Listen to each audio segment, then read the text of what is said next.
And those are some of the headlines. This is Democracy Now!, democracynow.org, The War and Peace Report. I'm Amy Goodman.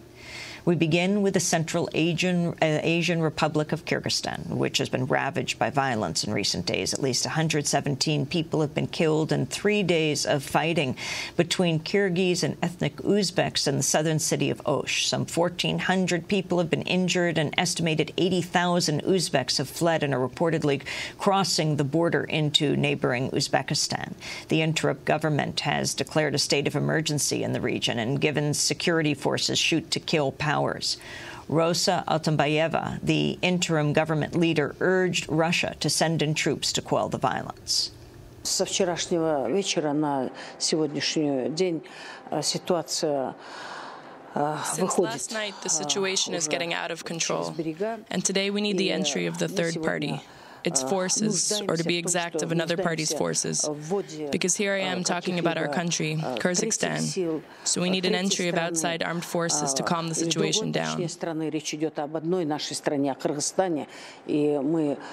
have appealed to Russia for help, and I have already signed such a letter for President Dmitry Medvedev.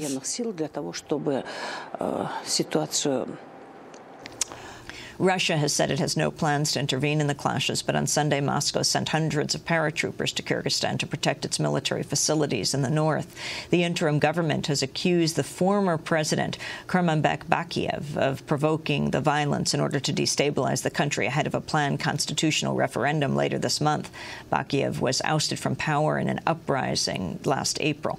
On Sunday, he issued a statement from exile in Belarus saying he had played no role in the violence. For more, I'm joined here in New York by Scott Horton. He's contributing editor to Harper's Magazine, founding trustee of the American University in Central Asia in the Kyrgyz capital of Bishkek. He's just returned from Kyrgyzstan, where he met with several members of the interim government. Welcome to Democracy Now!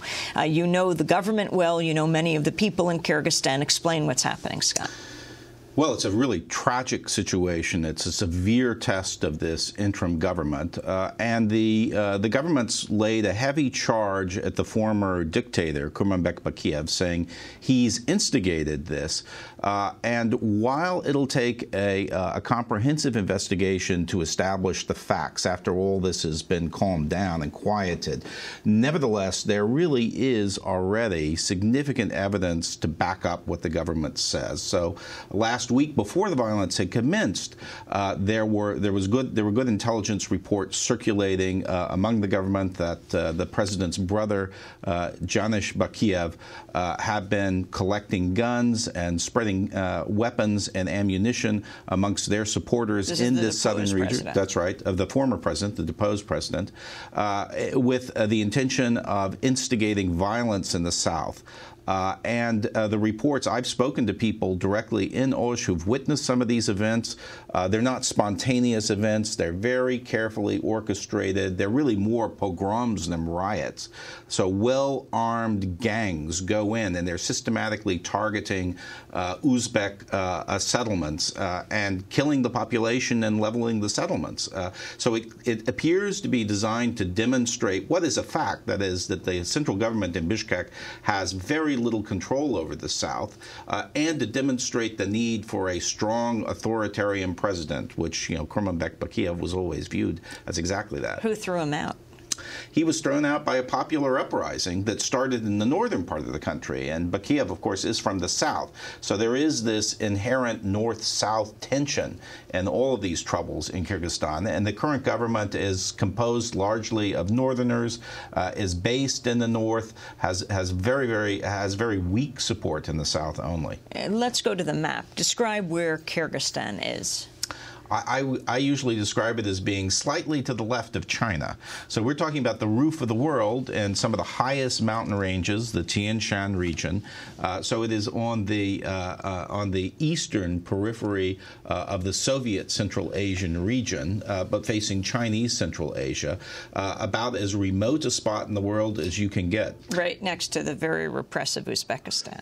all the other Central Asian states are authoritarian states, and Uzbekistan in particular is extremely authoritarian. Kyrgyzstan has historically been the strong standout in that regard. Although the Kyrgyz leaders have always been wannabe authoritarians, it's the Kyrgyz population that hasn't tolerated that. I mean, they've overthrown 2 presidents now, and political scientist Eugene Husky describes them, for instance, as natural-born anarchists because they really resent the idea of strong and repressive central government. The U.S. has a base there. That's correct. And what are they calling on the United States? They called on Russia to bring in troops.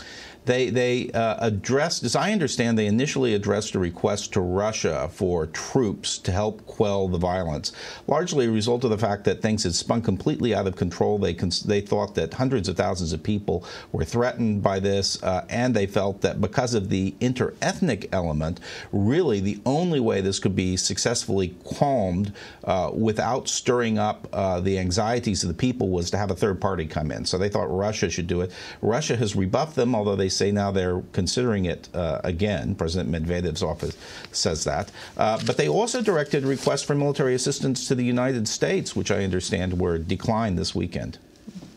Why? I can easily understand why the United States would say why and would not want to be drawn in with its military into an interethnic conflict. But you know, this is the sort of thing that really calls for an international peacekeeping presence, and the government of Kyrgyzstan is openly calling for that. So this is not a case where the request is coming from outsiders or human rights activists. Their government is appealing for that sort of security assistance. Hopefully, the U.S. and the Russians will agree on something. The site of the killings is the stronghold of Uzbeks who've come in from Uzbekistan. Are they fleeing the repression in Uzbekistan? They absolutely are. Osh is a 2,000-year-old city, an absolutely fascinating place, one of the oldest points of continuous human habitation in the world, a very densely populated area located in the Fergana Valley. And this region, we have 3 countries that share the valley, and Kazakhstan is just a short distance away. People have consistently thought that if there was going to be some sort of interethnic conflagration in Central Asia, this is where it will start. And in fact, in 1990, there were interethnic riots that cost 300 lives there. The reports today are that somewhere between 75,000 and 100,000 Uzbeks are seeking shelter and safety in neighboring Uzbekistan. And we have conflicting reports from the Uzbeks about whether they're being received. But you know, my understanding, based on the latest information I had this morning, is that the Uzbeks are allowing them to cross the frontier and putting them in camps just on the Uzbek side of the border. U.S. relations around issues of fuel. I mean, it's interesting. We just talked about the New York Times report on Afghanistan, $1 trillion worth of mineral deposits, perhaps exceeding Bolivia in lithium deposits. We were just in Bolivia, and that was the huge deal there. And now talking about Afghanistan. What about Kyrgyzstan when it comes to fuel in the United States? Well, the Kyrgyz offered the United States the use of a military installation in 2001, right at the beginning of this conflict, to support their operations in Afghanistan. That stayed in place ever since, but it's become increasingly controversial. And then I'd say the last several years, the controversy is focused on the allegations that the United States was bribing the president of Kyrgyzstan, Kurmanbek Bakiyev, by having sub rosa payments to him through fuel contracts. And those allegations fueled this revolution. So they led in part to the toppling of the government. So relations between the interim government and the United States have been, shall we say, difficult. But the interim government has said the U.S. can continue to keep the base. But it's trying to renegotiate the economic basis of the installation. Scott Horton, I want to thank you for being with us, contributing editor at Harper's Magazine, also founding trustee of the American University in Central Asia in Bishkek, Kyrgyzstan, where over the last 3 days, well, close to 120 people have died. This is Democracy Now! We'll be back in a minute.